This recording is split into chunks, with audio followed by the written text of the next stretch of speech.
Bom dia a todos, bom dia a todas. Que demais ter vocês aqui no nosso webinar, que a gente vai falar do poder das habilidades pessoais no futuro do trabalho.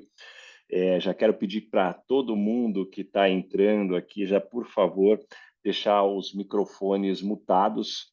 Eu sou o Ricardo Basaglia, todo mundo me conhece como Baza, sou vice-presidente de conteúdo do IBEF já há algum tempo aqui, junto com muitos amigos, com muitos parceiros, então é uma honra estar aqui nesse webinar. Costumo dizer, quando o IBEF hoje me convida para algo, só basta me dizer data, hora, como que eu tenho que vir vestido, de quem eu falo bem, de quem eu falo mal, mas estamos sempre juntos aqui e hoje está aqui com amigos. Mas antes da gente começar, eu queria passar só alguns recados rápidos aqui do que a gente tem na nossa programação do IBF, aproveitando aqui da audiência também para que vocês possam se programar. No dia 31 de julho, logo mais, na semana que vem, a gente vai ter um café da manhã da Comissão Técnica de Controladoria, então, falando sobre as novas perspectivas de carreira na área de finanças e controladoria. Essas vagas já estão esgotadas, então aí fica sempre o convite, a hora que a gente manda a agenda, procurem se inscrever o quanto antes, que algumas acabam aí tendo uma procura maior. Depois, no dia 9 de agosto, durante toda a manhã, das 8 ao meio-dia, a gente vai ter a segunda edição do CFO Arena na B3. Isso já está na lista de espera, então quem tiver interesse pode colocar o nome lá e a gente está organizando lá para ter todo o tamanho da audiência. No dia 16, a gente vai ter o IBEF Conecta com o tema das finanças sustentáveis sobre a ótica do ISD. E no dia 22/8, a gente vai ter um café da manhã da Comissão Técnica do Mercado Financeiro e de Capitais sobre as duplicatas escriturais na era digital. Então, qual que é o futuro dos títulos de crédito? Sua empresa está preparada? Então, tem bastante coisa bacana aqui. Então, mais uma vez, para todos os membros do IBEF aproveitarem, acho que é uma oportunidade gigantesca, não só de conhecimento, de reciclar, mas também de ampliar o networking, conhecer muita gente bacana. E caminhando agora para o nosso webinar, a gente tem aqui o tema O Poder das Habilidades Pessoais, né?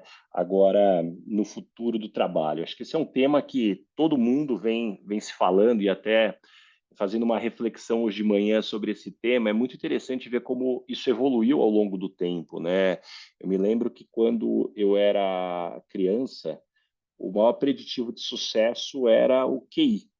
A gente mandava as crianças fazerem teste de QI, né? Os pais mandavam as crianças fazerem teste de QI, porque teoricamente, se o QI fosse alto, dizia que a criança teria sucesso. Depois, ao longo do tempo, se falou muito do QE, o quociente emocional, né? O quanto você gerencia as emoções, você com isso pode ter sucesso. Mas de tudo que vem se estudando hoje, talvez o maior preditivo de sucesso que vem aparecendo na, nas pesquisas não é nem o QI nem o QE, é o QA, que é o quociente de adaptabilidade. Quanto mais adaptável você é, maior a chance de você vai ter sucesso, porque no mundo que muda tão rápido, você é contratado numa empresa com base numa foto que vai mudar muito rápido. E se você não prestar atenção, você acaba ficando para trás, preso aqui naquela dinâmica. Então, hoje, a adaptabilidade é uma das maiores características, uma das características de maior importância. Agora, eu também gosto de provocar que tem o lado negro, ou talvez o lado sombra. Como tudo na vida, tem o lado luz e o lado sombra. E o lado sombra da adaptabilidade, que a gente também tem que tomar cuidado com a adaptabilidade para as coisas ruins, que a gente, como seres humanos, às vezes a gente se adapta também a coisa ruim e começa a se acostumar com aquilo, e tem coisa que a gente não deveria se adaptar. E eu sempre gosto de provocar, né, sobre quando eu olho para a minha experiência de 18 anos como recrutador, hoje eu estou como CEO da Michael Page, empresa que eu já trabalho já há quase 20 anos. Para mim fica muito claro, depois de falar com tantos executivos, que o que mais destrói a carreira, o que mais barra com que os executivos continuem crescendo é a arrogância. Eu tenho isso muito claro. E para mim também foi ficando claro ao longo do tempo que existem duas faces da arrogância, a face interna e a face externa. A face externa é muito fácil da gente perceber porque ela é barulhenta, é a forma como você se posiciona no ambiente, como você destrata as pessoas, como você muitas vezes acaba tendo o dia a dia ali no relacionamento com alguém. Só que a face mais perigosa da arrogância é a face interna, porque ela é silenciosa. A arrogância interna é quando você acredita que você não tem mais nada a aprender, quando você acredita que você entra numa discussão só para falar, quando você acha que você não tem que escutar determinada pessoa. E o mais interessante é que se a gente perguntar num auditório de 3.000 pessoas quem é arrogante internamente, poucas pessoas levantariam a mão. Mas a grande verdade é que todos nós somos arrogantes internamente, dependendo da circunstância, do contexto, da pessoa que nós estamos falando. Então, como que a gente pode fazer esse check de sanidade para que a gente possa efetivamente não cair nessa armadilha? Eu gosto de ler muito sobre mitologia e tem uma frase que eu adoro na mitologia que ela diz que quando os deuses querem destruir alguém na Terra, a estratégia mais eficiente é dar 7 anos de sucesso. Então, quando os deuses querem destruir alguém na Terra, é só dar 7 anos de sucesso para a pessoa, que normalmente é o suficiente para a pessoa aí bater cabeça, ter aí uma série desses pontos. E com isso, para mim, é por isso que se fala muito sobre a maturidade profissional e a importância da maturidade profissional, né? Porque é fácil reconhecer um profissional imaturo, porque o profissional imaturo é aquele mesmo comportamento que ele reproduz no trabalho, é o mesmo de uma criança no parquinho.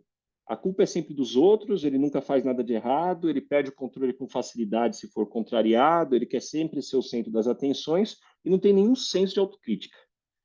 E esse tipo de comportamento já causa um monte de problema agora.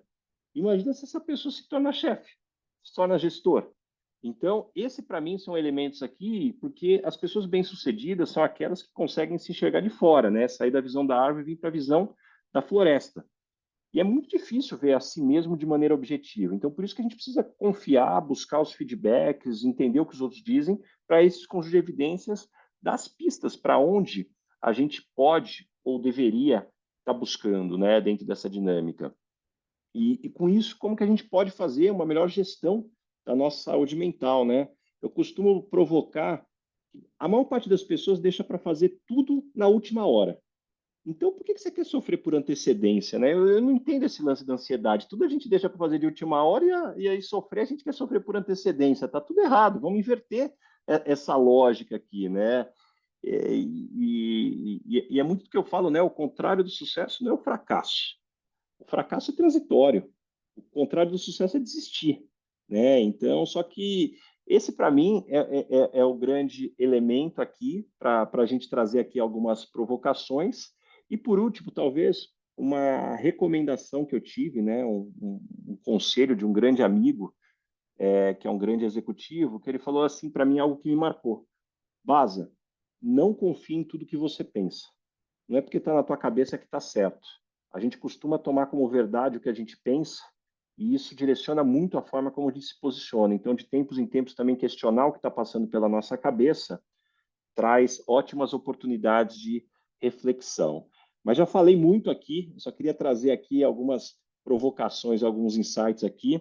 Eu sou aquela banda da cidade aqui que vai abrir o show do YouTube, então vou chamar os speakers aqui, os convidados aqui, que é quem vão brilhar aqui, vou pedir para Ana Zamper começar se apresentando aí. Todo mundo a conhece no IBEF, mas Ana, se apresenta para eventualmente alguém que está chegando agora no IBEF, também traz teus primeiros inputs sobre o tema e depois eu vou passar para o Vabo.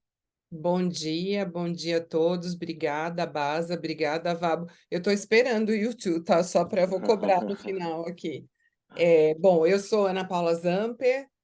Eu trabalhei 31 anos na IBM com tecnologia, então a minha formação é em tecnologia, e obviamente que eu vou puxar um pouco da discussão para este tema. Eu me formei como conselheira, então hoje eu trabalho também como conselheira, sou conselheira do IBEF São Paulo, faço parte do conselho, conselheira de empresa e conselheira de projetos sociais. Eu lidero um curso de inteligência artificial para executivos na Sampo e faço trabalho de mentoria, consultoria, e agora um trabalho de matchmaking de negócios. E eu estou lançando uma marca aí na próxima semana, mas vocês já podem ter uma prévia aí no meu blog. Quando nós discutimos, eu, Basa e o Vaba, sobre o que falar aqui, eu acho que o Basa já deu um cenário bem interessante, mas eu queria trazer alguns temas para provocar aqui também, né?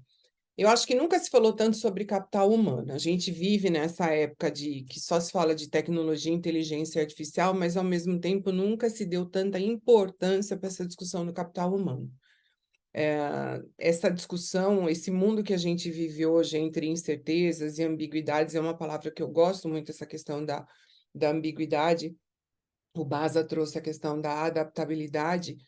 Eu adiciono pensamento crítico, empatia e comunicação, são soft skills que a gente não pode desconectar, ou seja, fazem parte e são habilidades, na minha visão, essenciais para a gente navegar aqui nesse ambiente de trabalho atual.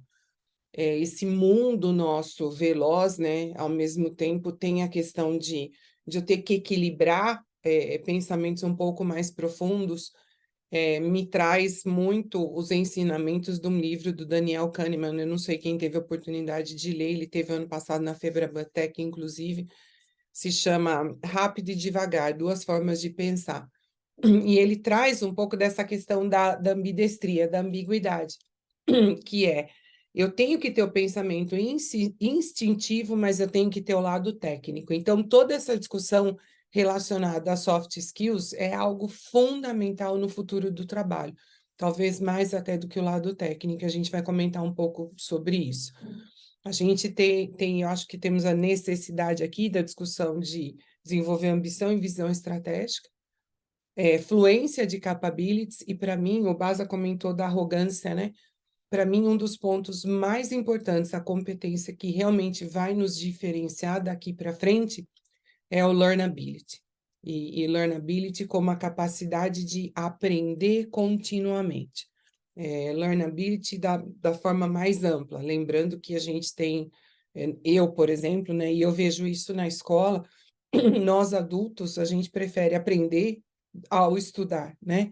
Então, explorar essas formas de aprender, baseado no que a gente tem de experiências anteriores, aplicações práticas e objetivos, mas nunca desconectar dessa discussão do learnability. Entender claramente desculpa, o que eu sei e o que eu preciso aprender. De novo, essa discussão de trazer a humildade para a mesa. Eu gosto muito também do tema de pensamento crítico, que eu acho que é um ponto muito importante nesse portfólio aqui de soft skills. Harry Ford uma vez disse que pensar é o trabalho mais difícil que existe, né? Eu e Basa ouvimos isso durante o evento do IBF Sócio Esportivo. E eu acho que essa é uma coisa que a gente não pode esquecer, ou seja, nós aqui temos a questão de pensamento crítico, tem que ser visto como parte do nosso trabalho. Nós somos seres que nascemos analógicos, estamos digitais e já indo para artificial. Então, nós temos que fazer essa mescla aí entre todos esses temas, mesclar a criatividade, mesclar a pausa para a gente poder entrar nessa discussão de uma maneira preparada e diferenciada. E o meu último ponto aqui, não dá para esquecer que a gente vive aqui numa história de amor, né? Entre dados e pessoas, tecnologias e pessoas, e essa união é essencial hoje para a nossa formação, para qualquer que seja ela.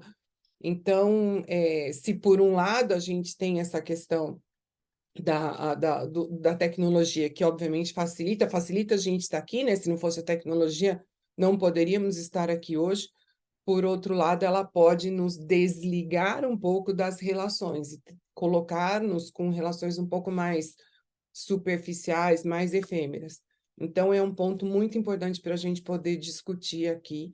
E essa questão do amor e ódio, talvez, entre a tecnologia, né? O sol e a sombra, como o Basa comentou, não tem que ser e. Nós temos que ter tudo. Eu acho que a gente pode tratar para ter tudo ao mesmo tempo. Ora a gente precisa disso, ora a gente precisa daquilo. Reconecta com a ambiguidade. Então, acho que é bem isso. A gente tem que abraçar essa convergência entre hard e soft skills, entre humano e tecnologia, e trazer esse comprometimento com o aprendizado contínuo.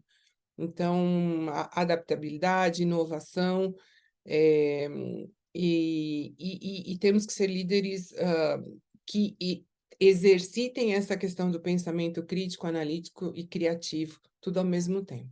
Então, acho que é isso meu início aqui. Adorei, Ana, muito obrigado. Até o ponto que você traz sobre a ambiguidade no início que você começou falando, na minha experiência como headhunter, entrevistando tantos executivos, eu diria que hoje talvez não saber lidar com a ambiguidade é uma das coisas que mais fazem com que executivos estacionem no meio da pirâmide. Você chega ali até a média para a alta gerência e depois não consegue subir. Por quê? Porque quando você está na base da pirâmide, na maior parte das empresas não existe ambiguidade. Porque você está na base da pirâmide, tem um processo muito bem desenhado, você tem que executar o processo, nem é esperado que você seja criativo ou faça algo diferente, faça o que está ali. Só que à medida que você vai crescendo, a sua função não tem um processo claro para tudo. Eu tenho que entregar mais faturamento, eu tenho que entregar mais margem. Tem que entregar os dois, tem que tomar as decisões. Eu vou demitir essa pessoa, eu vou dar mais uma chance. Cada situação vai exigir uma decisão diferente. Então, com isso, muitas vezes, o que eu noto é que os executivos no meio da pirâmide estão esperando diretrizes claras lá de cima, da alta liderança, do CEO, do C-Level. Isso não vai vir, porque nem essas pessoas têm a clareza. Agora, o papel do líder é como é que eu pego toda essa ambiguidade que chega para mim e eu simplifico na hora de descer para o time. O time precisa dessa simplificação. Resumindo, o líder é pago para lidar com incerteza. Não, mas eu não sei do país e a empresa e o budget. É isso. A vida como ela é, né? Eu que sou descendente de italiano, né? Eu cresci escutando que um bom cozinheiro é aquele que faz um bom molho de tomate com os tomates disponíveis. Então, como eu gosto de provocar, a gente sempre vai estar restrito em três coisas. Ou eu não vou ter o dinheiro que eu quero, ou eu não vou ter as pessoas que eu quero, ou eu não vou ter o tempo que eu quero. E se você trabalha numa empresa normal, normalmente falta os três. Você não tem nem o dinheiro, nem o tempo e nem as pessoas. Agora, se eu tivesse todo o tempo, todo o dinheiro e todas as pessoas, tirando a morte, eu faço qualquer coisa. Baza, você manda um foguete para a Lua, me dá o dinheiro que eu quero, as pessoas que eu quero, o tempo que eu quero, beleza. Vamos embora. Mas não é a realidade na maior parte das empresas, e com isso, como que a gente lida com essa ambiguidade? Mas agora eu quero chamar meu amigo também aqui, Luiz Vabo, que demais ter você aqui no nosso webinar aí, primeira vez no IBEF aqui. Seja muito bem-vindo. Bom dia, bom dia. Que prazer poder estar aqui com vocês. Obrigado, Baza, obrigado, Zamper, obrigado, IBEF, por essa oportunidade. Sempre uma alegria aprender com vocês e participar. Então, me apresentando e entrando aqui no debate. Então, meu nome é Luiz Vabo, mas ninguém me chama de Luiz, todo mundo já me conhece como Vabo mesmo, é um sobrenome que virou o nome. E, resumidamente, então, eu sou engenheiro por formação, sou professor por vocação, sou empreendedor por missão e sou fã do IBEF com convicção, hein? Primeira vez que eu venho, mas já sou fã, um trabalho incrível que vocês realizam. Obrigado por essa oportunidade. E estamos falando exatamente desse tema das habilidades pessoais, que é a minha paixão. Então, uma grande alegria poder compartilhar o que eu venho estudando, o que eu venho trabalhando, o que eu venho trazendo também para a sala de aula nesses últimos anos. E realmente, na minha trajetória, eu comecei empreendendo na incubadora da PUC do Rio, foi meu primeiro negócio de tecnologia B2B para e-commerce. Depois a gente vendeu ele para o nosso principal cliente, e fomos o time inteiro lá para dentro de uma grande corporação. E quando terminou meu contrato após a venda da empresa, eu fui convidado pelos nossos investidores da nossa startup e eu assumi então a área de pessoas da Stone. Então, na época, unicórnio, crescimento exponencial, desafio bem tranquilo de contratar 300 pessoas por mês, abrir um escritório a cada 2 dias e em 15 meses abrimos o capital na Nasdaq. Então foi realmente uma experiência bem desafiadora. Mas em paralelo a tudo isso, sempre estive em sala de aula. Então primeiro na PUC do Rio, depois mudei para São Paulo, fui professor do INSPER e mais recentemente fiz parte do time que fundou a Link, que é a primeira faculdade brasileira a formar empreendedores, empreendedoras, donos e donas de negócios.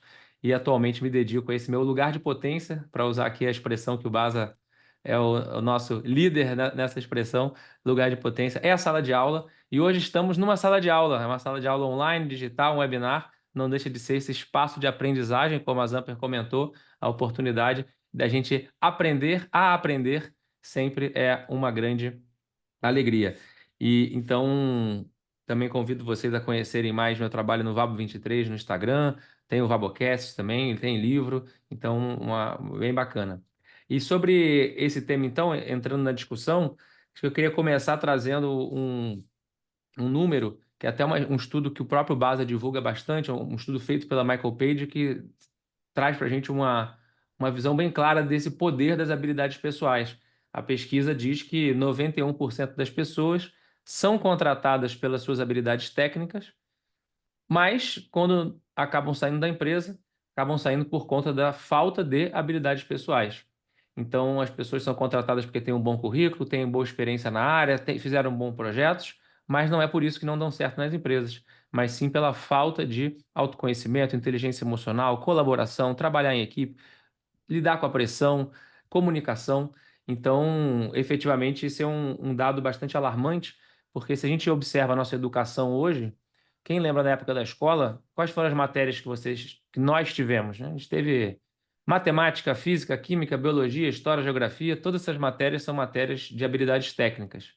E aí você vai para a faculdade, para quem vai na área de negócios, você vai ter finanças, estratégia, marketing, todas matérias de habilidades técnicas. É estimado que menos de 1% das disciplinas de graduação e pós-graduação são disciplinas de habilidades pessoais. E isso traz para a gente um grande desafio, porque se o que vai ganhar o jogo é o quociente emocional, se o que vai ganhar o campeonato no longo prazo é o quociente de adaptabilidade, nós estamos tendo isso no nosso currículo nas escolas, nas faculdades. Então, se as famílias e as escolas não estão sendo capazes de formar os profissionais, cabe a quem educar? Cabe a nós, né? Os líderes, aos gestores, as empresas cada vez mais se transformando em escolas para conseguir tirar esse gap de um modelo educacional que, infelizmente, não está condizente. E aí, sobre o mercado, conhece o termo habilidade técnica como hard skill.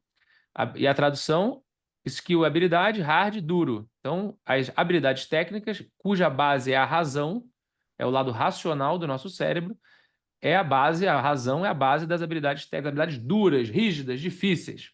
Por outro lado, nós temos aí as soft skills, que são as habilidades, se a gente for traduzir, macias, suaves, tranquilas, cuja base é a outra parte do nosso cérebro, que é a emoção. E aí eu pergunto a todos os nossos queridos e queridas participantes: é macio, é suave lidar com a emoção? É tranquilo? Então, por isso que nós não gostamos muito do termo soft skills, por mais que seja o que o mercado utiliza, a literatura utiliza, porque as soft skills de soft não tem nada. Então, não é tranquilo, suave lidar com toda a questão do comportamento humano, com toda a questão emocional. Por isso, a gente sugere a troca para people skill, cuja tradução literal é essa daí que é o nome do nosso webinar de hoje, habilidades pessoais. Inclusive, ajuda muito até a gente no entendimento das habilidades intrapessoais, eu comigo mesmo, e interpessoais, eu com os demais. E são exatamente essas habilidades pessoais que irão fazer frente aos robôs, né? Sabemos aí que estamos começando agora a nova era da inteligência artificial, pelo menos já começou há um tempo, mas está agora cada vez mais popular a utilização da AI, e cada vez mais, então, certamente nós vamos ter a oportunidade de automatizar, evoluir, melhorar a eficiência de diversas tarefas pela AI, mas, por outro lado, nunca tivemos uma oportunidade tão grande dos humanos serem humanos. Então, alguns dados para vocês, só para eu fechar essa introdução aqui: 58% do desempenho de um profissional será explicado pela sua capacidade de inteligência emocional. Então, não é que o QI, que o Basa citou no começo, o quociente intelectual, o raciocínio lógico, não é que deixou de ser importante, continua sendo muito importante. Porém, não é mais o mais importante. Passou a ser exatamente o quociente emocional, a nossa capacidade, então, de desenvolver as nossas habilidades pessoais. Isso se você for um contribuidor individual, se você for um especialista, se for um analista. Se você for líder, for um gestor, gestora, nesse caso sobe para 80%. Então, os dados são da Talent Smart e da Gallup. Então, a importância das habilidades pessoais, da gente entender que elas deveriam ser, no mínimo, meio a meio ali. No mínimo, meio a meio. A gente tem essa capacidade de poder se adaptar, entender o cenário, ter autoconhecimento, ter inteligência emocional, ter comunicação, oratória, escutatória, que é o outro lado, saber ouvir, saber se conectar com o nosso time, com o nosso cliente, com a sociedade. E, de acordo com a professora Marci Alborrer, nós vamos ter, em média, de 4 a 8 carreiras na nossa vida. Então, repara que não são cargos, são carreiras. Então, e a gente vai fazer a transição de uma carreira, ela chama de slash, que é aquele barra, né? Então, você vai ser executivo, barra influenciador digital, barra empreendedor, barra fotógrafo, barra chefe de cozinha, barra palestrante, barra alguma outra coisa. A gente vai transicionando nisso no decorrer da vida. E é um pouco cruel imaginar que nós exigimos que as nossas crianças jovens de 14, 15, 16 anos tenham que escolher uma carreira, façam uma faculdade regulada pelo MEC durante 4 anos e nunca mais vou precisar estudar. Já estou pronto para o resto da vida. Nós vamos ter aí uma vida útil de 50, 60 anos ainda de trabalho pela frente. Então, impressionante como a gente precisa realmente desenvolver e difundir novas habilidades para que o mercado possa e as pessoas possam se preparar para essa nova realidade. Então, prazer enorme estar aqui com vocês e vamos apimentando esse debate, como é que a gente se posiciona dentro dessa nova realidade que o mercado nos coloca. Muito Ô, bom, muito Baza, obrigado. posso Vai trazer lá, um Ana. tema aqui? Já me deu já um calor aqui, Vabo. Hoje eu li, você falou essa questão do currículo, né? Eu li hoje cedo, eu tenho uma dinâmica de ler o Estadão, ler jornal físico, né? Em papel, todo dia de manhã. Hoje eu li uma reportagem que diz que as novas economias vão definir as carreiras no Brasil e no mundo. E fala bem o que você trouxe, que é a escola, a academia deveria se antecipar e responder às demandas emergentes. A gente olha muito para o passado. Então, a gente deveria se preparar, ou seja, o nosso currículo deveria se preparar para pontos, para profissões, skills, whatever o nome, que sejam insubstituíveis, que são as competências socioemocionais, mais até do que as técnicas, porque as técnicas a gente vai pulando, obviamente, de acordo com a velocidade aí do que acontece no mundo. Então, pensamento crítico, criatividade, a questão das habilidades de comunicação, ou seja, tudo que envolve nuance de julgamento, empatia, interação social, que vai ser muito mais difícil da gente automatizar. Então, eu acho que é um ponto super importante. Eu estava comentando com o Baza, a Ginny Rometty, que foi CEO da IBM, ela tem um livro chamado Good Power, e ela tinha, enquanto ela estava na IBM, um tema que ela chamava de IBM Skills First, né? Ela trazia muito essa coisa de que a gente deveria priorizar os skills acima do currículo.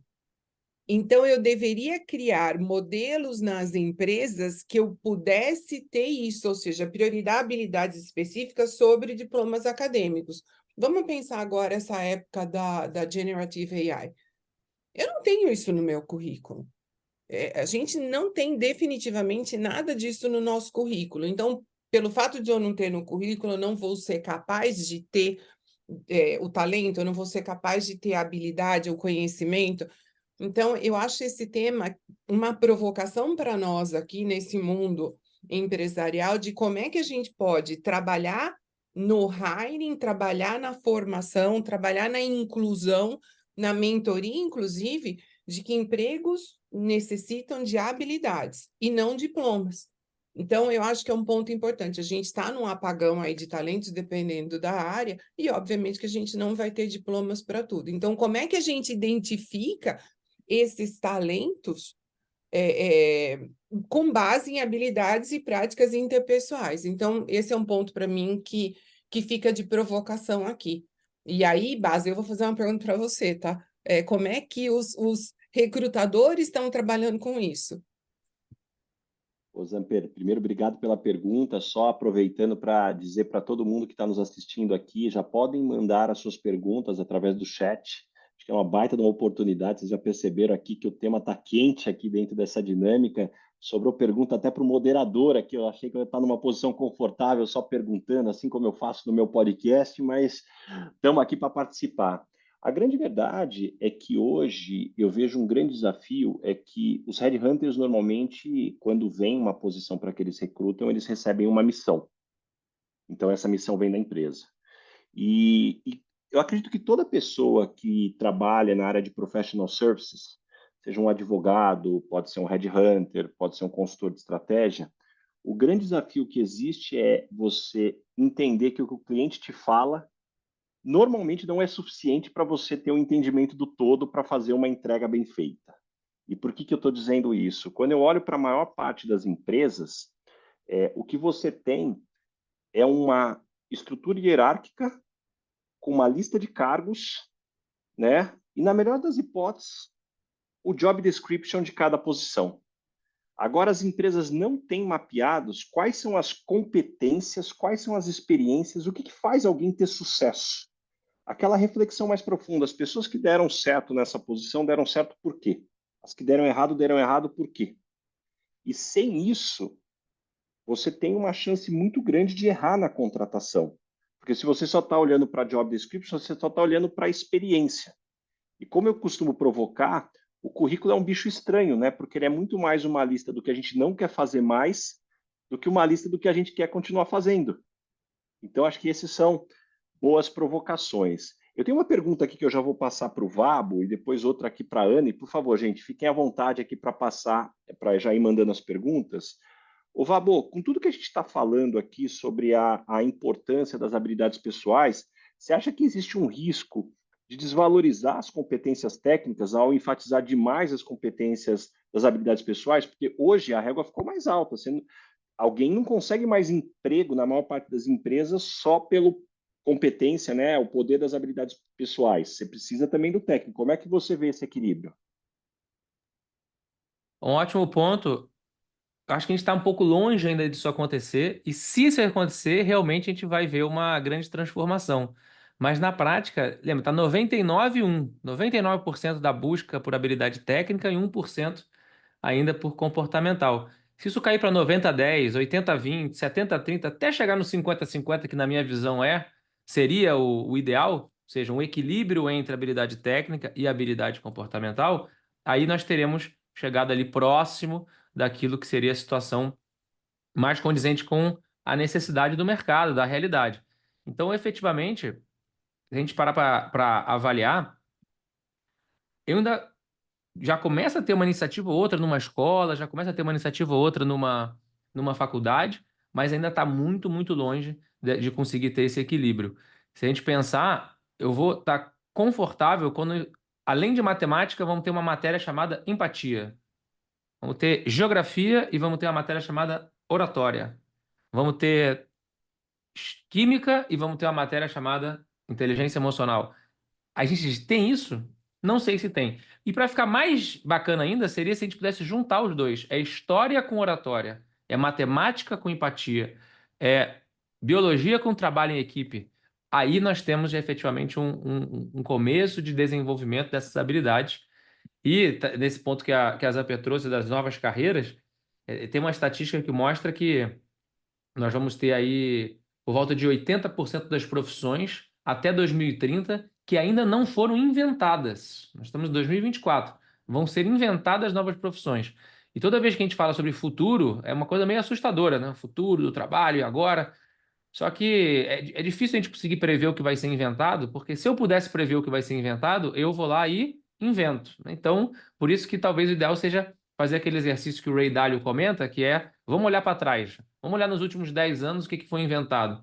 E quando a gente para observar, existem diversas profissões que foram inventadas nos últimos 10 anos, são profissões extremamente relevantes na economia brasileira, na economia mundial. Por exemplo, desde profissões do tipo motorista de Uber, entregador do iFood, que não existia há 10 anos e hoje existem, até profissões mais complexas como influenciador digital, operador de drone, piloto de drone, operador de criptomoeda, TikToker, né? Desde a parte mais digital, da parte mais... E todas essas profissões diversas, hoje a gente pode parar para pensar, desenvolvedor de software para realidade virtual, para realidade aumentada, para metaverso, todas essas profissões não existiam há 10 anos. Hoje tem muitas pessoas que trabalham nelas e nenhuma delas tem faculdade. Absolutamente nenhuma tem faculdade. Então, o modelo educacional ela não acompanha na velocidade necessária. Então, por isso que não dá mais para a gente delegar isso para terceiros. Não dá para delegar, então, olha só, eu não aprendi isso porque minha família não me ensinou. Ou eu não tinha essa matéria na escola. Ou eu só vou ser feliz quando eu chegar. Eu estou delegando minha felicidade, meu sucesso, meu progresso, meu aprendizado para terceiros. Só vou ser feliz quando eu comprar um carro ou quando eu atingir tal patamar. Então, muito cuidado. A ideia é realmente a gente poder ter, em primeiro lugar, consciência dessa realidade. E, em segundo lugar, efetivamente, a gente poder mapear quais são as habilidades que eu devo poder correr atrás e ter um esforço nisso. Então, acho que a gente está muito longe ainda da gente ter esse equilíbrio entre a habilidade técnica e comportamental, mas a habilidade técnica continua sendo crucial, continua sendo fundamental. Não é para abandonar. Então, agora eu vou só ter habilidade pessoal. Não.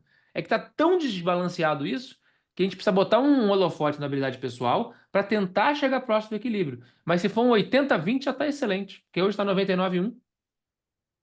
Muito bom, muito obrigado, Vabo. Eu já estou com uma lista de perguntas aqui.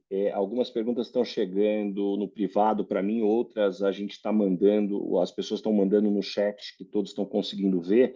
E só esse disclaimer, porque eu vou seguir a ordem, então eu vou ter algumas que não estão aparecendo para vocês aqui, mas eu vou tentar seguir aqui com a dinâmica. Tem uma pergunta aqui que eu vou direcionar para a Ana Zamper, do Murilo Furtado. Aqui, ele pergunta sobre uma provocação e o desafio das atuais lideranças quanto aos aspectos geracionais, Ana. Como é que você vê isso? Olha, eu acho que um ponto é a gente estar aberto a aprender. A gente até comentou no teu podcast também, né? É a questão de estar aberto a aprender. Eu vejo muito quando a gente fala essa coisa das habilidades e tudo, eu acho que a gente tenta se colocar em caixas, né? A geração Y é aqui essa caixa, a geração Z é aqui essa caixa, e eu acho que hoje é o ou, é o e, desculpa. Nós somos geração qualquer a cada momento, nós somos experts e nós somos estagiários em todo momento. E eu gosto de trazer o exemplo da inteligência artificial aqui. Quando a gente trouxe esse ponto da inteligência artificial para a mesa, todos nós voltamos a ser estagiários. Não dá para dizer que nós somos experts, né? Eu comecei meu primeiro emprego em 1990 com IA. Eu não sou expert em IA, porque a cada dia eu tenho algo novo. Eu começo o dia já devendo comparado com o que eu deveria saber. Então, eu acho esse ponto, esse é um exercício de calçar, inclusive, os sapatos da humildade, de entender que a questão geracional não é só uma questão de idade, é uma questão de cabeça também, penso eu. É como é que eu me preparo, como é que eu me coloco aberto a aprender, disposto a aprender e entender que um dia eu sou expert, outro dia eu sou estagiário. Um dia eu aprendo, um dia eu ensino. Então, eu acho que é um ponto muito importante isso. E aí vem uma questão de você entender também que a gente sempre se preocupa com essa questão de colocar nas caixas, né, da definição da geração. Então, esta geração está preparada para isso, esta geração veio preparada para esta questão. Se a gente pensar a questão da preparação, o Vabo comentou isso, né? A gente não sabe como vai ser o dia de amanhã. Quando a gente estava discutindo outro dia na escola, quando teve o advento da energia elétrica, por exemplo, alguém pensou que nós íamos estar aqui no Webdan hoje, que a gente já está discutindo o chat GPT, a questão da IA? Não. Então, volta a questão geracional, independente da geração que eu estou. Eu tenho que experimentar tudo, eu tenho que experimentar o hard e o people, como comentou o Vab, eu tenho que experimentar modelos de pensamento diferentes. Eu acho que esse é um ponto. Eu não gosto muito dessa definição das caixas da geração. Eu acho que todos nós temos coisas a aprender. Por isso que eu gosto muito do Learnability. Não sei se você concorda, Vabo, mas eu tenho essa visão. Concordo sim, com certeza. Toda vez que a gente fala, a geração Z é isso, a geração Y é aquilo, os homens são assim, as mulheres são assado, o brasileiro é assim, não gosto muito dessa generalização, porque no final das contas nós temos um indivíduo na nossa frente, que é o nosso cliente, que é o nosso liderado, que é alguém que a gente vai servir. Então, quanto mais a gente conseguir efetivamente se conectar com essa pessoa, emocionalmente, isso vai aumentar a chance de eu conseguir trazer uma solução para o que estiver aparecendo. Acho brilhante esse ponto que você trouxe, de que no advento da energia elétrica seria inimaginável saber que da energia elétrica vai surgir computador, celular, internet, inteligência artificial, e o que vai surgir a partir da inteligência artificial? Muita coisa. Eu costumo dizer que eu tenho jovem e velho não é a questão de idade. Eu conheço pessoas que são idosos, que têm 80 e poucos anos e que são jovens. Em contrapartida, eu tenho alunos de 17 anos que são velhos. Por quê? Porque jovem ou velho, jovem é a pessoa que entende que ainda tem o que aprender. Se você acha que você já aprendeu tudo, eu, como professor, não sou capaz de ensinar algo a alguém que acha que já sabe tudo. A pessoa acha que sabe tudo, já era. A pessoa está efetivamente com a xícara cheia. E aí não vai entrar nada. Então, por isso que é uma discussão muito importante essa questão da capacidade nossa de, mais importante do que aprender algo específico, é manter o olhar do aprender a aprender o que tiver que ser aprendido na circunstância que aparecer. E, Vabo, tem uma pergunta aqui que eu vou direcionar para você. Na tua opinião, o que impede das áreas de RH que assumam ferramentas de análise e tomada de decisão com foco nos talentos naturais, como assessment, aqui foi citado o Clifton Strengths, mas tem diversos outros tipos de assessment. Você acredita que esse é o caminho, essa é a ferramenta para resolver os desafios que a gente está colocando? Ótima pergunta, obrigado, Júlio, por essa pergunta. Sem dúvida, o que impede as áreas de RH, primeiro, é essa tomada de consciência. E a gente precisa ter iniciativas como essa e diversas. Quanto mais pessoas falando sobre isso, maior oportunidade que nós temos de entender essa quebra do paradigma de que a gente vai ficar fazendo só processo seletivo considerando a habilidade técnica, que a gente precisa colocar etapas nos processos seletivos e não só no processo seletivo, mas também na jornada da pessoa dentro conosco, no nosso time, que considere também esse outro pilar. Se a gente pensar que nós temos dois pilares fundamentais que a gente espera de um profissional. A gente espera que esse profissional entregue o resultado, mas não pode ser um resultado a qualquer custo. Precisa ter o comportamento aderente aos valores da empresa. Então, o como é tão importante quanto o que está sendo entregue. Então, por que eu estou fazendo o processo seletivo considerando apenas o que vai ser entregue, que é a meta, o resultado, a habilidade técnica? Também tenho que considerar um processo seletivo que vai avaliar people skill, habilidade pessoal, vai avaliar comportamento, vai avaliar o socioemocional dos candidatos. Então, hoje o que mais impede é a inércia, a síndrome de Gabriela, sempre foi feito assim, então temos que, de alguma forma, mudar essa realidade, colocar novas ferramentas. Ah, mas a forma de medir people skills é diferente de hard skills. Sim, é diferente, mas não quer dizer que não esteja sendo afetada. Então, o exemplo clássico aí, a gravidade já existia antes de ser inventada, ou melhor, antes de ser descoberta. O Newton já mediu a gravidade, beleza, mas antes de ter a gravidade, ela já existia durante séculos no planeta.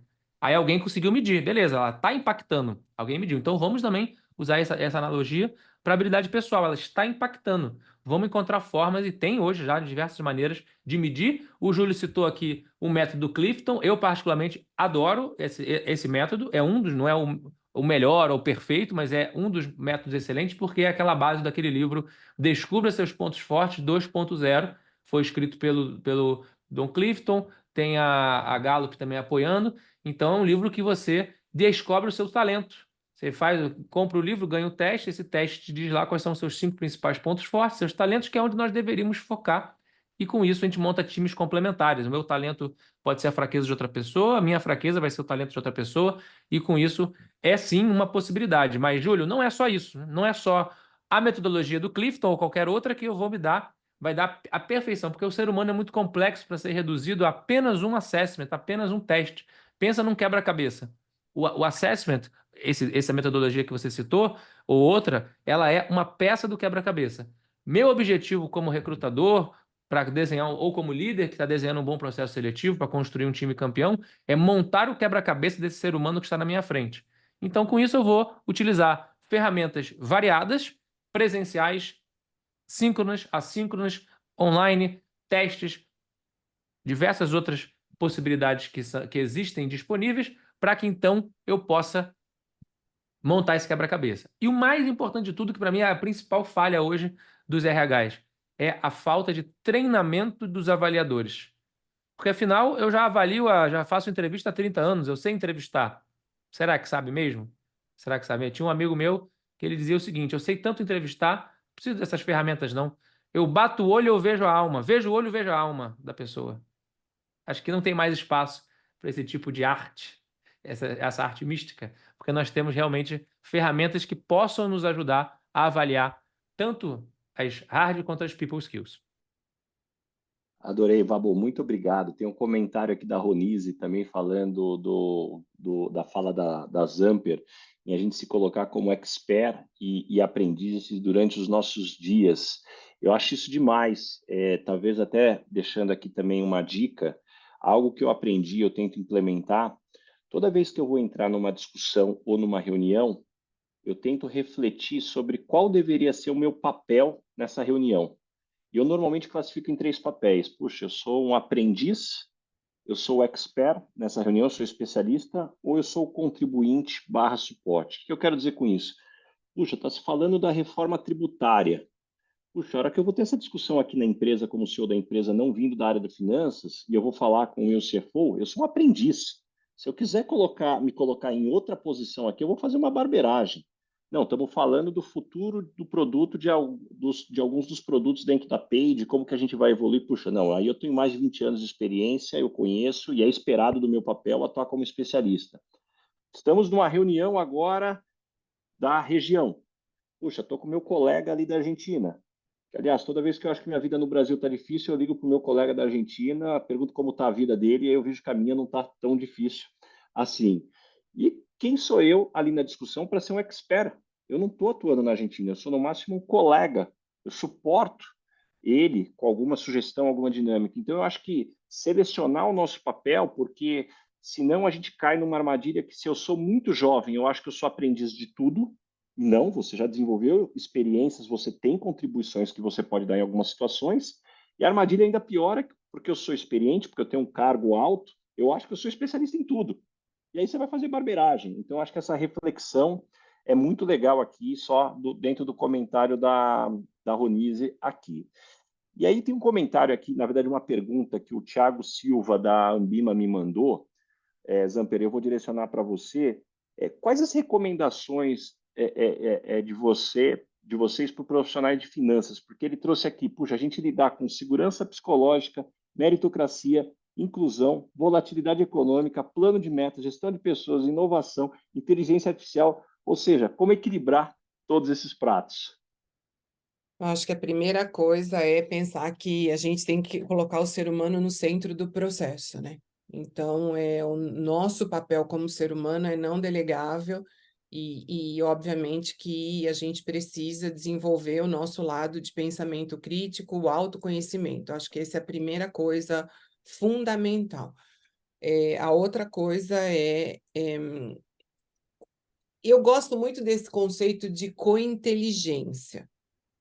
Eu vou fazer um paralelo com esse conceito, que eu acho que cabe aqui, volta à questão da ambiguidade. Tem um conceito de cointeligência que é de um professor da Wharton, mas ele conecta essa questão da cointeligência com a inteligência artificial, mas eu vou fazer um paralelo para o nosso dia a dia aqui.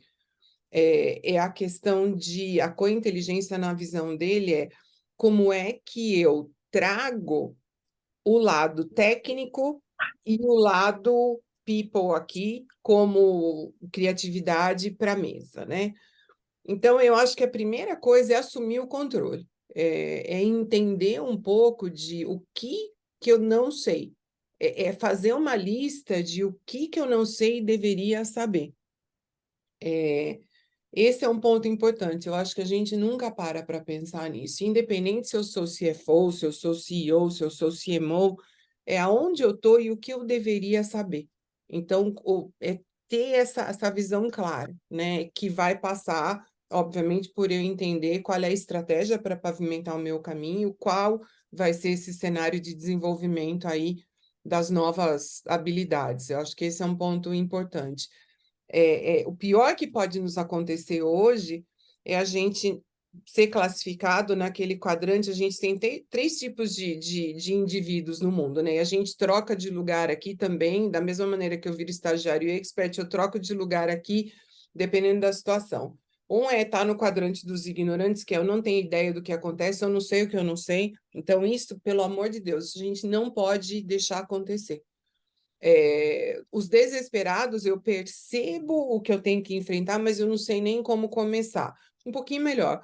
Mas eu acho que o principal ponto são os preparados. Eu aproveito as oportunidades, eu sei o que eu sei. Então, nessa linha, volto ao meu ponto, eu tenho que entender quais são as novas regras, qual é o novo cenário e aceitar que existem mudanças de paradigmas. Então, é ter a visão do futuro com preparo no presente. E aí, temas que eu traria para a mesa, que eu acho que são importantes. Do people, acho que a gente já falou bastante, a questão de pensamento analítico, pensamento crítico. Não dá para a gente desconectar a questão do letramento digital. Eu não gosto dessa frase, mas é o que é. A gente comentei do learnability.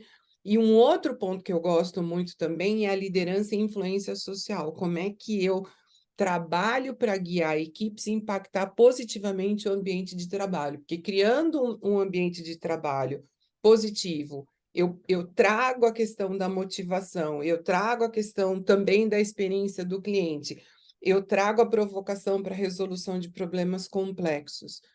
Então, eu acho que é bem nessa linha. Se você me perguntar os temas que eu tenho mais que preparar, é autoconhecimento, eu acho que esse é um ponto super importante, eu falo isso por experiência própria, é valorizar os teus pontos fortes e ser muito humilde e claro com o que você não sabe e trabalhar para desenvolver isso, obviamente, se tiver dentro da tua visão ampliada. E na questão de hard skills, vou falar da minha área aqui de paixão, é você entender o poder dos dados, a gente fala muito, cybersecurity e IA, eu colocaria nessa ordem. Eu sei que hoje a ordem está invertida aí, de acordo com o hype, mas eu colocaria nessa ordem. Muito bom, obrigado, Ana. Tem uma pergunta aqui do João Canineu, que eu vou direcionar aqui para o Vabo, mas também os dois super à vontade para trazer contribuições, né? Hoje as empresas, né, os grandes conglomerados lidam com um cenário de um mundo polarizado, onde as pessoas, de maneira geral, são incapazes de lidar com as opiniões diferentes, né, lidar com o diferente. Como é que você vê, Vabo, essa situação e como lidar com essa dinâmica que lá fora, seja na política, hoje todo mundo tem opinião sobre tudo e tudo vira fla-flu, e está vindo para dentro das empresas também. Vira Fla-Flu, tem opinião sobre tudo e as reais e mais importantes discussões não estão na capa do jornal. O problema do gap do sistema educacional não está na capa do jornal, mas essas discussões todas polarizadas acabam entrando. Então, para mim, eu tenho uma visão mais direta em relação a isso, João, que é o seguinte: podemos ter as nossas opiniões, vivemos num mundo de liberdade de expressão, mas neste ambiente aqui na empresa, no meu time, nós vamos priorizar o respeito.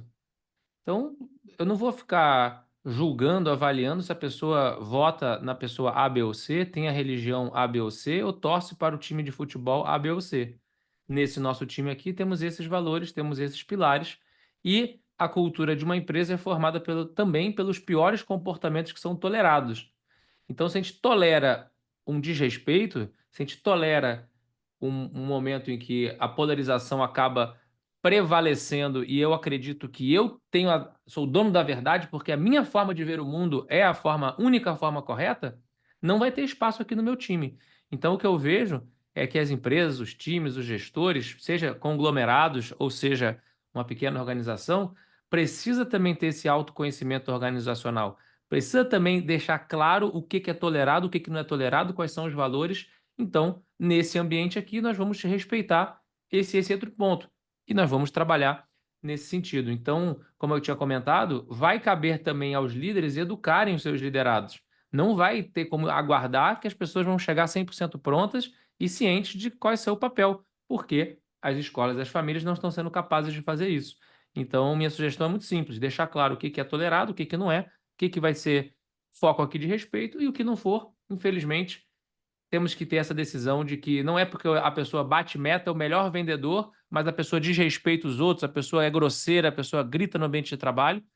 Porque se a pessoa está roubando, fraudando, assediando, acho que não tem muita dúvida, né? Não tem espaço, é imediato, acabou.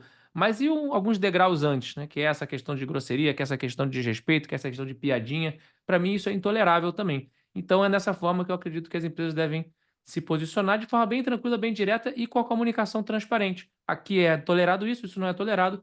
Não é que você está certo ou está errado, é que nesse ambiente nós não vamos aceitar um determinado comportamento que fuja a esse procedimento. Eu gosto sempre de pensar essa questão que nós somos líderes servidores. E como líderes servidores, eu tenho um papel de formar, eu tenho uma responsabilidade social de formar o ambiente que a gente vive. Então, eu acho que esse ponto é, eu não vou tolerar, eu não vou aceitar, porque eu tenho essa responsabilidade social de formar isso, de desenvolver as habilidades de técnicas, habilidades de comunicação, de desenvolver a individualidade de cada um para criar um todo maior. Então, eu acho que esse é um ponto super importante. A gente ouve essa fala do líder servidor em vários aí, autores de mercado, vários professores, tem aquele livro Monge e o Executivo, né, que já é mais antigo. A Oprah Winfrey falou bastante quando ela veio para o Brasil. Eu e Basa ouvimos do Simranjit Singh no XSW, ou seja, eu tenho que trabalhar nessa questão de que eu sou um polo formador de quem está ao meu redor. Então, é trabalhar com essa filosofia. Eu acho que isso também cria uma linha de corte, o que eu aceito, o que eu não aceito. Muito bom, Ana. Isso também me fez lembrar, em novembro de 2022, no evento do IPO em Nova York, eu tive a oportunidade de ter um café. Nós estávamos em 20 pessoas, um grupo pequeno, com a Maria Ressa, que é a ganhadora do Prêmio Nobel da Paz em 2021, se eu não me engano. É uma jornalista da Indonésia. E na fala dela e a gente estava discutindo justamente essa polarização do mundo, ela estava comentando como o mundo cada vez mais está sendo configurado e direcionado para essa polarização e para o extremismo. Se você olha hoje na política, a maior parte dos países são só os extremos que vão para o segundo turno. Né? Você não consegue ter um moderado indo para segundo turno. Se você não jogar o jogo do extremismo, você não vai. Se você olha para os algoritmos, hoje o que ganha like são os extremos, né? Quem ganha seguidor é a estratégia da treta, né? De estar batendo em alguns lados. São os extremismos. E ela trouxe de forma muito interessante que a hora que você olha para a história do mundo, praticamente nada de valor foi construído para o mundo por extremistas. Tudo de valor que foi construído para o mundo foi construído por moderados que souberam escutar os dois lados e entender. Só que hoje, no mundo que a gente vive, ser moderado é quase que um pecado capital. Porque o moderado é o isentão, o moderado é o em cima do muro. Então, a provocação dela é como que, não só dentro das nossas empresas, mas dentro da sociedade que a gente vive, a gente pode construir um espaço de valorizar a moderação, que hoje existe um preconceito em relação à moderação. E deixa eu aproveitar aqui, Ana, tem uma pergunta aqui que eu acho que você pode nos ajudar. Na tua opinião, qual que é a importância dos programas de mentoria para esse desenvolvimento das people skills? Eu adoro esse tipo de dinâmica, e eu acho que a mentoria é bom para os dois lados, quem recebe e quem dá, sabe? Eu acho que é uma troca, uma construção coletiva. Acho que eu gosto muito de pensar que o momento da mentoria é um momento de descompressão, é um momento de eu poder olhar as coisas com uma visão, com um olhar diferente, de eu poder ter uma visão de alguém que já viveu aquilo ou que pode me auxiliar como viver aquilo.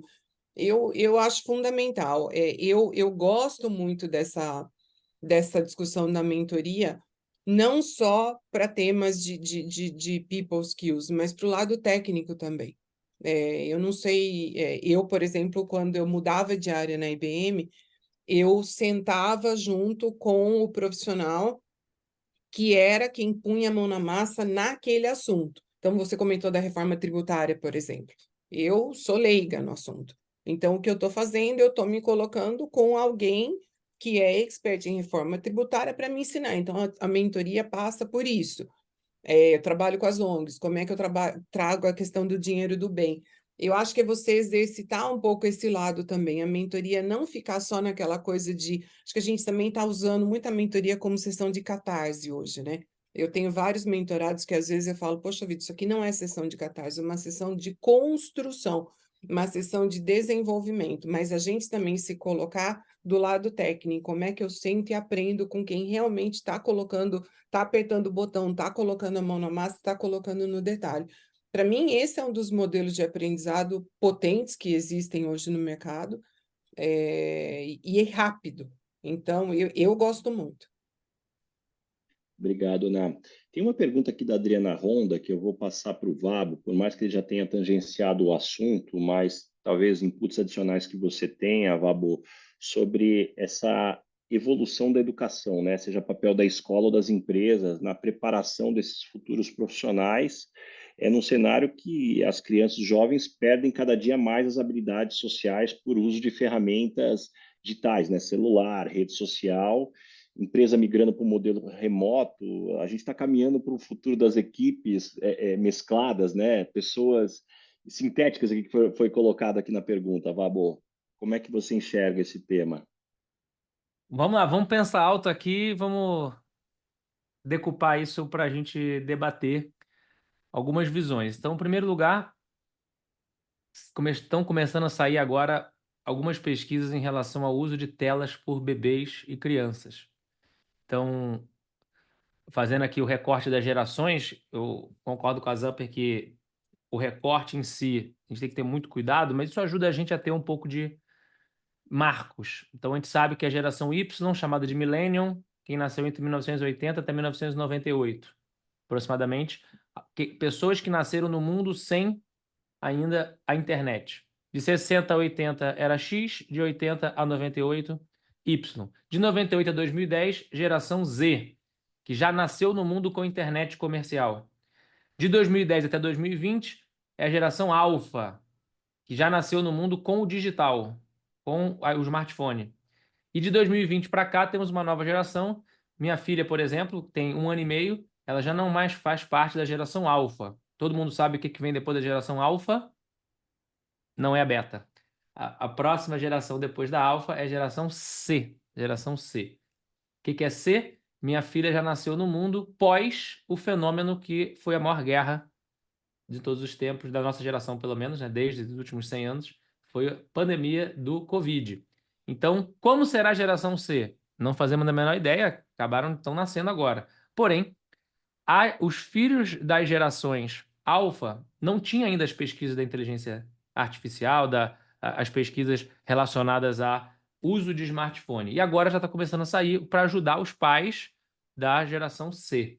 Então, o que prova esses estudos? Que a utilização de telas para bebês de até 2 anos seria equivalente a você pegar uma faca e colocar no cérebro da criança. Você vê o impacto negativo no desenvolvimento social, cognitivo e motor desses bebês. Então, a recomendação é muito simples, é 0 telas, não é um pouquinho, tá, vou botar aqui 5 minutos, tá, é aproximadamente 0. Não, vou ficar aqui, deixar o bebê assistindo 2 horas seguidas, a criança tem quase 2 anos, isso realmente é muito, muito, muito crítico. E dos 2 até os 12 anos, praticamente, o ideal é próximo a 0. Mas, a gente sabe que é difícil, vai ter essa coisa de como é que a gente lida com isso. Por exemplo, dar celular, eu pretendo, não sei se eu vou conseguir, o Baza que tem filho de 5 anos, 5 anos vai poder me dizer melhor, 6 anos, que é como é que vai ser para não dar celular para criança. Você pode usar um pouquinho, depois a gente retoma, mas efetivamente essa disciplina por parte dos pais. Ah, mas é muito difícil que eu estou aqui almoçando, a criança não para. Pois é, mas todos nós, quando éramos crianças, a gente não existia celular, era uma outra realidade. Como que a gente vai fazer para retomar isso? Então não é porque a gente vai no rodízio japonês que eu sou obrigado a comer toda a comida que vem, ou na churrascaria. Não é porque eu tenho cartão de crédito ilimitado que eu sou obrigado a gastar todo o limite e comprar tudo. Não é porque eu tenho um scroll infinito, uma tela infinita no Instagram, que eu sou obrigado a ficar 100% do tempo ali. Porém, temos um período de aprendizado, porque a rede social, as ferramentas digitais, os celulares, elas foram desenhados para nos viciar. Isso já está claramente comprovado, até por conta da dopamina que é gerada no momento ali que você ganha o like, você vê o vídeo e tal. E nós utilizamos essa ferramenta. Nós temos conta no Instagram, nós temos. Então não é que é para demonizar também. Então vamos agora acabar com a rede social. Não, é ferramenta. O dinheiro é uma ferramenta, a rede social é uma ferramenta. Eu posso usar o dinheiro para o bem ou para o mal, posso usar o Instagram para o bem ou para o mal, posso usar aqui essa oportunidade maravilhosa que estamos tendo de debate para o bem, ou posso simplesmente não utilizar. Então, essa moderação, essa sabedoria no uso é o que vai fazer a diferença. E ciente, que é a pergunta até do Thiago, dizendo, eu sou CFO, tenho que lidar com 50 mil coisas. Bem-vindo à vida real, porque realmente a gente vai continuar tendo uma hiperestimulação por parte de tudo. O mundo não vai parar. Então, se o mundo não vai parar, eu não posso esperar que agora o Instagram tenha um pouco mais de empatia comigo e ele pare de colocar uma tela infinita para mim. Não vai funcionar assim. Vai funcionar como? Eu vou ter que aprender a me autogerenciar. Eu vou ter que aprender a me autoconhecer. Eu vou ter que aprender os meus limites, os meus valores, o que pode, o que não pode, para que eu, como líder da minha vida, possa repercutir isso nos meus liderados. Quem são os liderados? Minha filha, meu filho que está na barriga agora, que chega ano que vem, meus alunos em sala de aula, meus liderados na empresa. Como que eu posso, ao me liderar, saber dar os limites e saber construir dentro desse ambiente? O modelo remoto, respondendo a Adriana, ele é excelente por um lado, ele é péssimo pelo outro. Como que eu consigo aproveitar o que ele é bom e consigo mitigar os efeitos do que ele é ruim? Não, vamos agora evitar o remoto. Não, mas tem dia que é legal ter o remoto, é um dia que vai ter mais produtividade e vai ter hora que para construir relacionamento, para construir cultura, vai ser péssimo. Então, equipes mescladas, pessoas e sintéticas, vai ser muito bom ter. Vai ser muito bom ter. Vai ter muito bom ter a Vai ter muito bom. oportunidade de ter robôs automatizando o nosso trabalho, como qualquer outra tecnologia na história da humanidade, né? A roda automatizou o nosso trabalho, a internet automatizou o nosso trabalho, a energia elétrica ajuda o nosso dia a dia. Agora, a inteligência artificial é a nova tecnologia. E daqui a 10 anos, provavelmente vai ser a computação quântica. Daqui a 20 anos vai ser alguma outra coisa que eu não faço ideia do que vai ser inventado. Pode ser muito bom, desde que a gente saiba dar os limites para aquilo que não está bom. Agora, realmente, as escolas precisam virar empresas, ao contrário, as empresas precisam virar escolas e as escolas precisam estar cientes do seu papel de trazer habilidades pessoais, porque as habilidades técnicas vão ser cada vez mais automatizadas. Eu não sei vocês, mas essa semana eu não precisei usar a fórmula de Bhaskara na minha vida. Não sei se alguém aqui precisou, se a Zamper lá na época da IBM, ela precisava usar a fórmula de Bhaskara, mitose, as 5 fases da mitose, precisou fazer ali a reprodução dos fungos para poder vender os serviços da IBM, precisa saber a reprodução dos fungos. Quantas horas da nossa vida nós dedicamos a estudar elementos que eu não acho que existam conhecimentos inúteis, mas esses exemplos que eu dei aqui, da química orgânica, da forma de Bhaskara, alguma coisa assim, são muito pouco úteis e práticos para o nosso dia a dia, para 99% das profissões. A gente precisa urgentemente revisar o modelo de desenvolvimento das pessoas, seja nas empresas, seja nas escolas e faculdades. E já tem iniciativas muito boas nisso, ainda muito tímidas, mas eu sou otimista, vejo que tem a possibilidade. Mas resumindo a história, no final das contas, se a escola, se a faculdade, se a família, se a empresa não tiver, a responsabilidade é autorresponsabilidade. O protagonismo é nosso. Para vocês todos que estão aqui conosco, 80 pessoas nesse momento dando a sua atenção para nós, nesse momento, cabe a cada um de nós aprender a lidar com esse cenário e não esperar que vai vir um salvador da pátria que vai nos salvar. E nossa, Tá Fábio, eu bom. adorei o que você falou, é estar presente no momento, né? Porque eu acho que a gente ouve muito falar essa questão da ambiguidade, voltando ao ponto que a gente começou, da tecnologia. Eu estou presente, mas eu não estou ali, né? Então, essa coisa essa hiperconectividade traz esse conceito da perda ambígua, né? Mascara, obviamente, toda a discussão de solidão, cria conexões superficiais, falsas, enfim. Mas esse ponto de eu tenho que estar ali presente de corpo e alma, eu não posso correr o risco da intimidade artificial, é uma coisa que a gente tem que exercitar todo dia. Eu não posso esquecer de exercitar, principalmente a questão da curiosidade, da espontaneidade, que obviamente dependem dessa interação humana genuína, né? Esse ponto é muito importante. Acho muito legal o que o Vabo trouxe, que volta na questão, de novo, do equilíbrio e da moderação. Afinal de contas, não adianta a gente demonizar a tecnologia. A gente não está assistindo esse webinar de um tronco de uma árvore, né? Então, o conhecimento está chegando a gente porque existe tecnologia, então que bom que ela existe aqui dentro dessa dinâmica. Agora, é uma questão do equilíbrio, né? Como que a gente vai usar isso?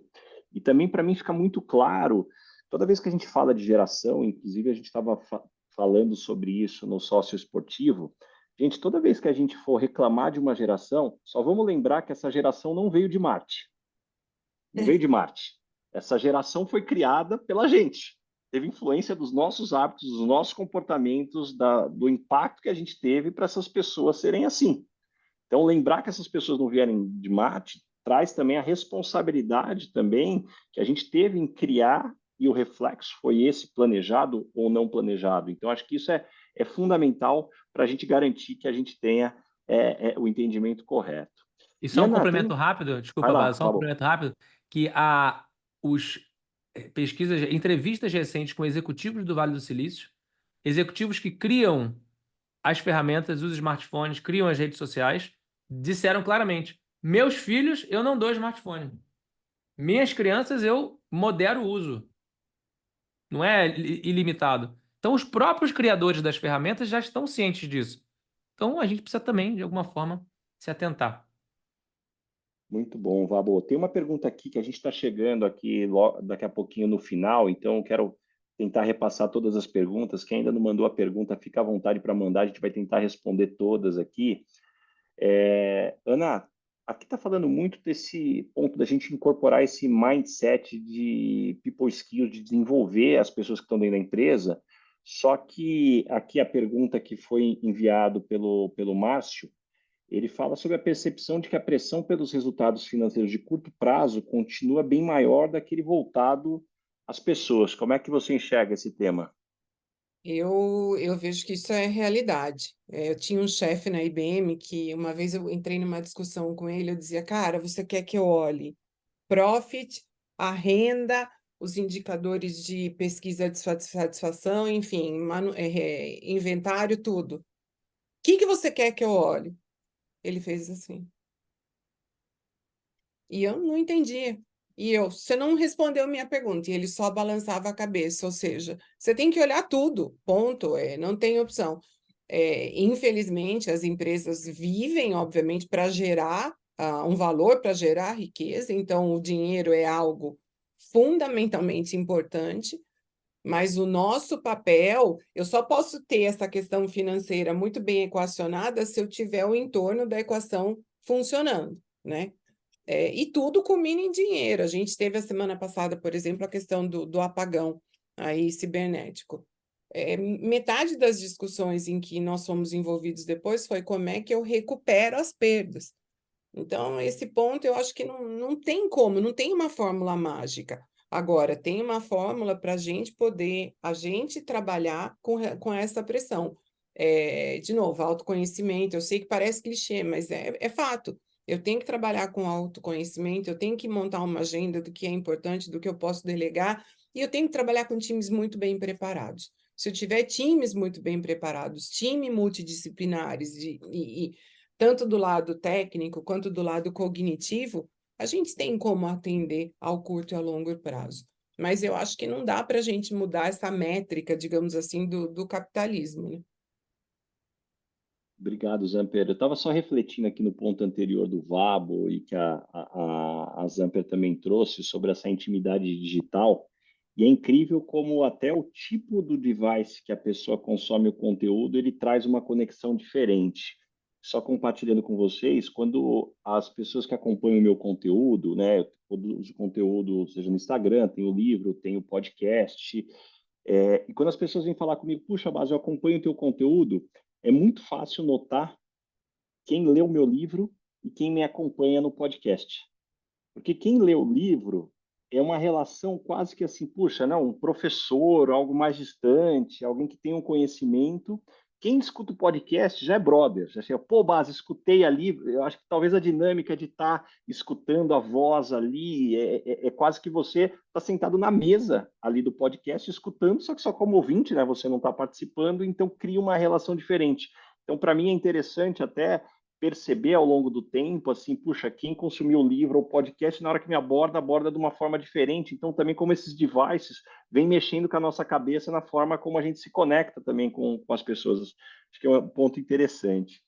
E Vabo, tem uma pergunta aqui do Rafael Silveira, sobre quais os rituais você sugere para um líder exercer o papel de desenvolvimento do time em People Skills?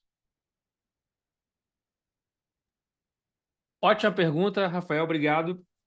Eu tenho uma crença de que toda interação de liderança é uma interação de educação. Então, eu como líder, eu posso tomar decisões, eu vou tomar decisões, e essas decisões, espero, possam somar, contribuir para a empresa, para o time. Porém, além disso, eu posso não só tomar decisão, como eu posso reunir os meus liderados e explicar o racional que eu levei em consideração para tomar aquela decisão. Então, toda oportunidade que eu tenho de agir como líder é uma oportunidade também que eu tenho de formar o meu time. Porque só pode haver promoção se houver sucessão. Como é que eu vou crescer na carreira se eu vou deixar um buraco onde eu estou? Eu preciso formar. E se eu formo pessoas melhores do que eu mesmo, eu entendi a essência da liderança. É o oposto daquele pensamento que é, vou nem sair de férias, porque vai que eu saio de férias e ocupo o meu lugar. E eu, tá bom, vou sair de férias, mas vou torcer para o time cair o resultado para lembrarem que eu atuo ali. Ou seja, uma mentalidade de escassez. Isso não é o estilo de liderança que nós acreditamos. A gente acredita nessa questão da abundância, de compartilhar conhecimento, de compartilhar informação. Então, por isso que o primeiro passo, o primeiro ritual, Rafael, é toda oportunidade que você tiver, você educar, conscientizar, trazer luz para esse elemento. Então, eu parei de fazer reunião sozinho, eu sempre levo os meus liderados juntos, porque aí no caminho da reunião eu vou alinhando, na volta da reunião eu vou fazendo debriefing da reunião, eu estou aproveitando ali aquela oportunidade para formar. Mas tem duas ferramentas especificamente que eu queria compartilhar, você perguntou especificamente a questão dos rituais. Primeiro é como desenvolver people skills. Conecta até com a pergunta sobre mentoria, também que a Zamper respondeu, que é um método de andragogia. A gente sabe que pedagogia é aprendizagem de crianças, andragogia é aprendizagem de adultos. É um método que, para mim, ajuda bastante a organizar o pensamento para o desenvolvimento de people skills, que é o método 10-20-70. 10-20-70. 10% de tudo que você aprende vem do aprendizado formal. Então, você quer desenvolver alguma people skill específica? Pode ser, como qualquer uma que a gente citou aqui, autoconhecimento, inteligência emocional, oratória, disciplina, resiliência, empatia, liderança, negociação, influência. Pega qualquer uma das 80 people skills que existem. Você vai ler um livro sobre isso, vai ver um TED sobre isso, ouvir um podcast, assistir um vídeo no YouTube, fazer um curso de curta, média, longa duração, presencial, online. Isso está no 10%. 20% vem do aprendizado social. Então, como a Zamper comentou, mentoria é importante. Coaching, feedback, observação. Você vai observar as pessoas em ação. 20%. E 70% vem do aprendizado da prática. Você vai executar aquilo que você aprendeu conceitualmente, no social e no formal, e vai verificar fazendo o seu check, seu ponto de controle. Então, esse é um ritual que é a principal ferramenta para você gerenciar isso, chamado PDI, Plano de Desenvolvimento. Pode ser num sistema, pode ser no Excel, pode ser num caderno, pode ser onde for. Mas nós fazemos planos de ação para bater a meta na empresa. Por que a gente não faz um plano de ação também para a gente se desenvolver nas habilidades que a gente considera importante?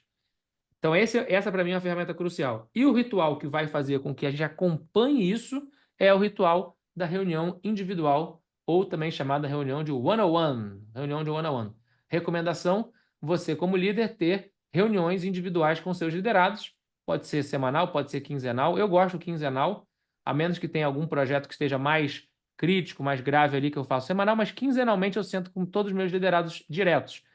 Numa semana eu falo, numa quinzena eu falo sobre resultados, sobre metas, sobre projetos, sobre plano de ação para bater o número. Na outra quinzena eu falo sobre desenvolvimento. Nessa quinzena de desenvolvimento tem várias pautas possíveis. 40 minutos por mês eu vou sentar com meus liderados para falar sobre desenvolvimento. Vamos ver o PDI como é que está andando, eu vou dar uma mentoria, eu vou deixar aberto para o liderado trazer a pauta, vamos ler um livro juntos, vou te dar um feedback, vamos organizar isso. Esse é o melhor ritual. E como prêmio, como bônus disso, além de desenvolver, ainda vai criar uma conexão com o seu liderado, que ele vai falar o seguinte, vai pensar o seguinte, ou ela vai pensar assim: meu líder está dedicando a vida dele, o tempo dele, a atenção dele para mim, para a minha carreira, para o meu desenvolvimento. Então isso ainda gera uma conexão entre vocês. Então só tem benefícios você dedicar 40 minutos por mês para a carreira, para o desenvolvimento dos seus liderados e usar o PDI e educar no dia a dia, o tempo inteiro. Mindset de educação dos seus liderados. Muito bom, obrigado, Vabu. Para a gente completar a última pergunta aqui do nosso amigo Pierluigi, eu vou passar para Zamper e depois a gente vai caminhar aqui para as considerações finais. Zamper, qual que é o papel, na tua opinião, da importância do networking genuíno no futuro do trabalho, né? Como crescimento pessoal e aprendizados profissionais? Primeira coisa, eu acho que o networking é algo, tem que ser algo muito estruturado. Essa coisa de hoje eu levantei, hoje eu vou ligar para o Basa porque eu quero fazer um networking, na minha visão, não funciona.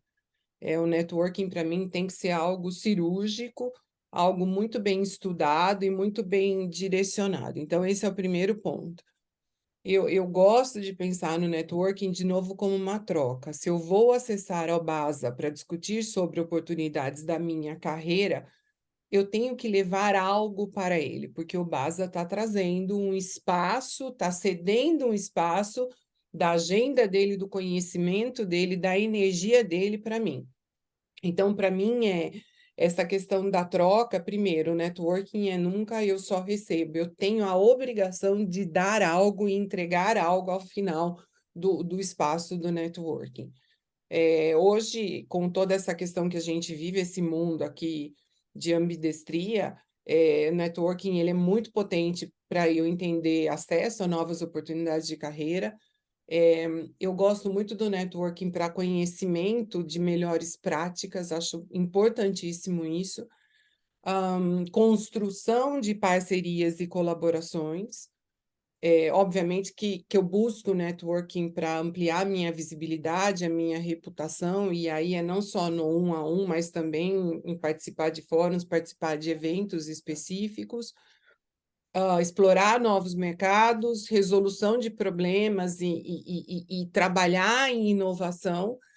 E eu acho que essa questão de você estabelecer um networking de qualidade pode te ajudar a criar uma imagem de confiança e credibilidade. Mas, de novo, eu tenho que entregar algo, eu não posso fazer um networking vazio.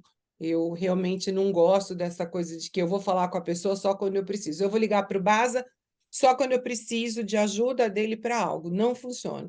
Eu tenho que manter esse networking ativo, vivo e de valor, valor agregado de troca sempre. Muito bom, Ana. Adorei. Bom, uma das definições de felicidade que eu conheci e eu acho que traduz bastante o que a gente está vivendo aqui é que felicidade é aquele momento que você gostaria que não acabasse. Que eu acho que é esse webinar aqui que eu estou adorando a discussão, mas infelizmente, devido ao nosso tempo aqui, a gente tem que caminhar agora para o final. Então, eu vou pedir para cada um de vocês fazer as considerações finais aí antes da gente fechar que eventualmente não foi perguntado, ou insights que vêm ainda na cabeça de vocês. Ana, começar por você aqui para a gente fechar, já agradecendo aí imensamente tua participação e contribuição. Obrigada, Basa, obrigada, Vab, obrigada a todos aí pelas perguntas. Eu queria deixar só uma mensagem no final. Eu não sei quantos de vocês viram o vídeo do Federer, do discurso que ele fez na Dartmouth College, quando ele se tornou doutor de letras humanas, se eu não me engano. E para mim esse discurso me tocou muito. Eu acho que cabe aqui, que é esse tema, e aqui vou pegar o gancho do networking, mas vale para tudo que a gente comentou. A questão de eu me manter atualizado, de eu exercitar a curiosidade, nada disso eu consigo fazer sem esforço. Então, essa questão de que vencer sem esforço é algo conquistado, não, é um mito isso. E a disciplina para eu conseguir buscar essas coisas é um talento, a paciência também. Eu acho esse ponto muito importante.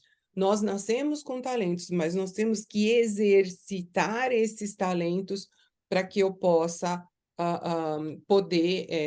para que eu possa, na verdade, ter esse diferencial.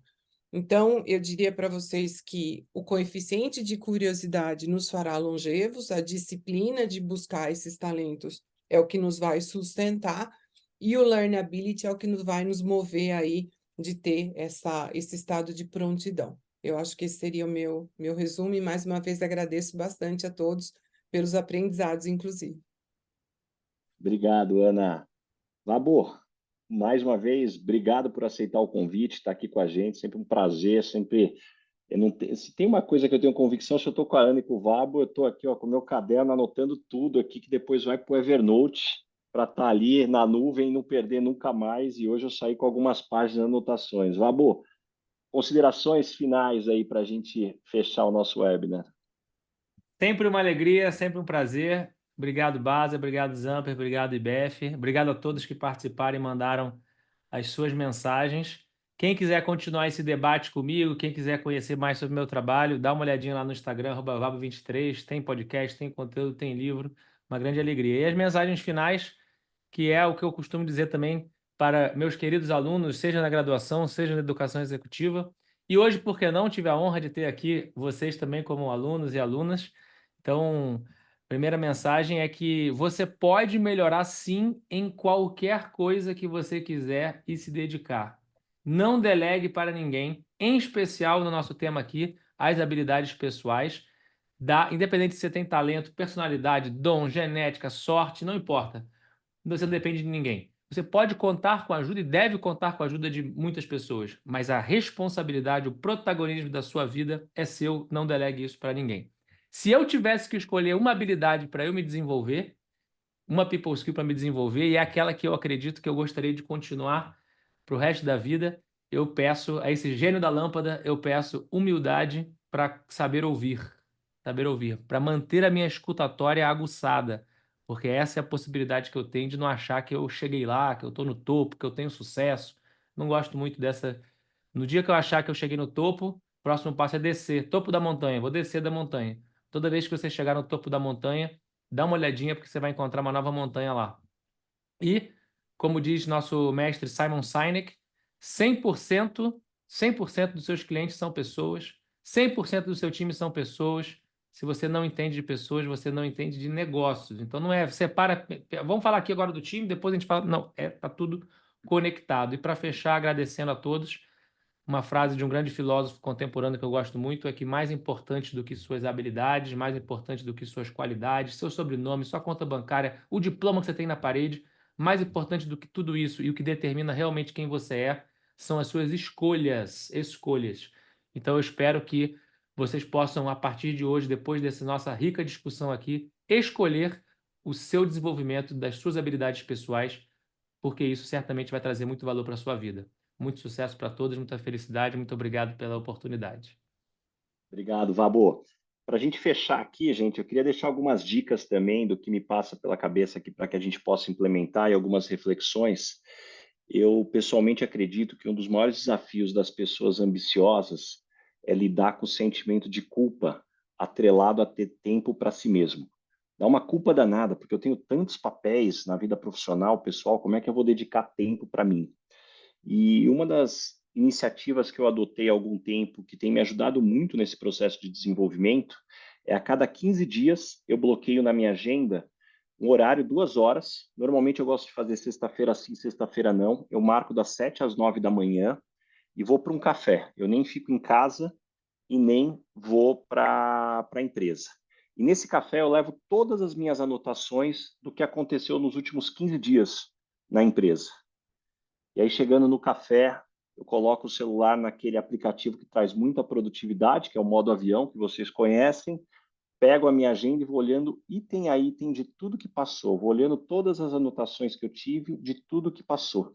E é incrível a quantidade de follow-ups que eu esqueci, a quantidade de pessoas que eu deveria ter falado, aos dados que eu deveria ter analisado. E essas 2 horas de reflexão me trazem uma profundidade gigantesca. E quando eu termino de olhar para os 15 dias que passaram, eu olho para os 15 dias que tem pela frente, quais são as reuniões. Porque essa técnica nada mais é do que tirar a gente do automático. E aí, último insight para fechar, contar uma história para vocês, que é do Charles Bump. Eu não sei quem já ouviu falar, Charles Bump foi um grande paraquedista do exército americano que durante a Segunda Guerra Mundial ele foi capturado e ficou por 7 anos preso ali na guerra, até que ele conseguiu ser encontrado, resgatado, foi solto. E depois, quando ele estava já nos Estados Unidos, ele estava jantando num belo dia com a família e veio uma mulher e abordou ele e falou: "Puxa, você é o Charles Bump, né?" Ele falou: "Não, sou eu." Aí ela falou assim: "Talvez você não lembre de mim, ou você não saiba quem eu sou." Ele: "Me desculpa, eu realmente não lembro de você, não sei quem você é." Eu era a pessoa que dobrava o seu paraquedas. E aí, na hora, ele falou, puxa, eu nem sequer lembrava ou sabia o nome da pessoa que dobrou o meu paraquedas, que dobrava o meu paraquedas. Se eu estou vivo até hoje, é por causa de uma pessoa que dobrava muito bem o meu paraquedas. Então, a reflexão que eu queria deixar para vocês aqui, quem vem dobrando o paraquedas de vocês para que vocês estejam aqui hoje? A quantidade de pessoas que estão segurando a onda, estão apoiando vocês, que estão suportando, a gente sair daqui e mandar uma mensagem de agradecimento, porque é isso que no final do dia vai fazer valer a pena. Então, gente, mais uma vez, muito obrigado. Eu queria só pedir para todos vocês, a gente vai deixar o QR Code aqui na tela, para que vocês possam responder a pesquisa de satisfação. A gente já recebeu muitos feedbacks aqui pelo QR Code, desculpa, pelo chat, mas o QR Code aqui é importante também para nosso controle, para continuar sempre entregando aí conteúdo de qualidade para todos vocês. Então, mais uma vez, gente, muito obrigado aqui pela participação de todos, pela presença de todos. Tem mais de 80 pessoas aqui online até o finalzinho aqui, puxa, num dia aí, numa quinta-feira agitada, é uma gratidão imensa. Muito obrigado e até a próxima, gente. Valeu!